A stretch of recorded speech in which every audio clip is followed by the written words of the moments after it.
अस्सलामुअलैकुम स्टूडेंट्स, मैं हूँ लाइबा शकील और मैं उम्मीद करती हूँ आप सब लोग बिल्कुल ठीक ठाक होंगे। अच्छा स्टूडेंट्स, मैंने आपको पहले भी बताया था कि मैं प्रोफेशनल कैलीग्राफर नहीं हूँ और जो थोड़ी बहुत हैंड राइटिंग मैंने सीखी हुई है वो जस्ट मैंने पेपर में अच्छी प्रेजेंटेशन के लिए सीखी थी। लेकिन मुझे इस बात की बहुत ज़्यादा खुशी है कि प्रोफेशनल कैलीग्राफर्स भी ना सिर्फ मेरे चैनल पर विज़िट करते हैं बल्कि वो मेरी वीडियोज़ के बारे में अपने रिव्यूज़ भी शेयर करते हैं। आप तमाम लोगों की सपोर्ट का बेहद शुक्रिया and I will try my best to improve my handwriting just like professional calligraphers. अच्छा जी, तो आज की वीडियो तर्जुमतुल कुरान या मुताला कुरान की प्रेजेंटेशन पर है।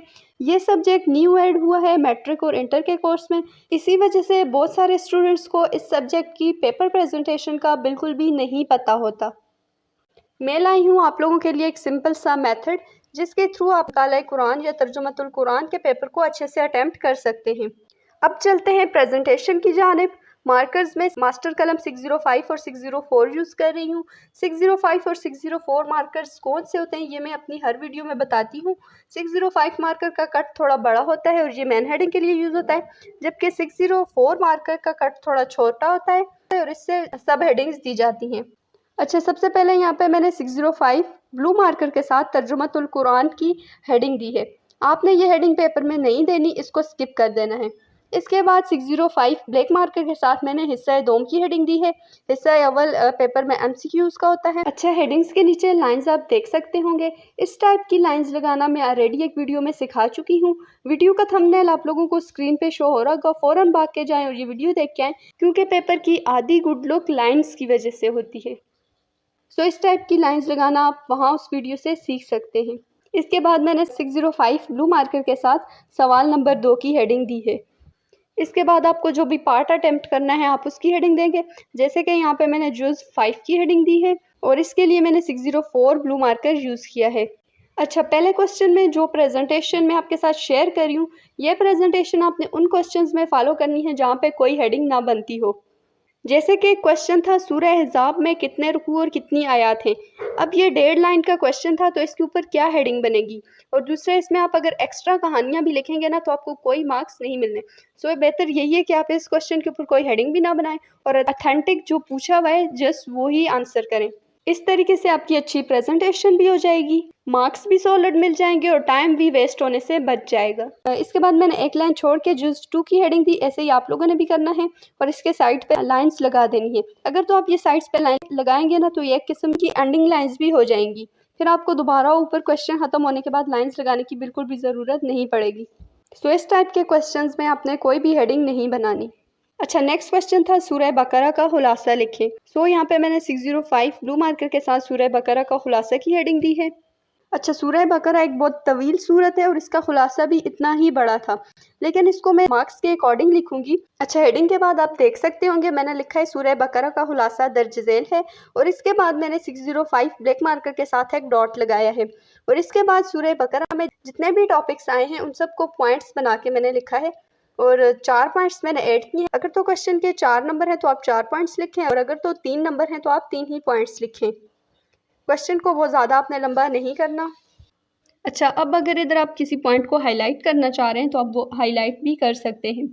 अच्छा, जितने भी क्वेश्चंस की प्रेजेंटेशन मैंने आपको सिखाई है ये वो प्रेजेंटेशन है जो मैं अपने एग्जाम्स में भी फॉलो करती थी और अब भी करती हूँ।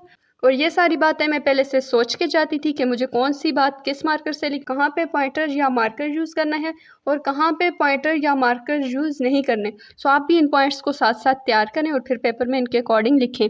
Good presentation is not about good hand writing.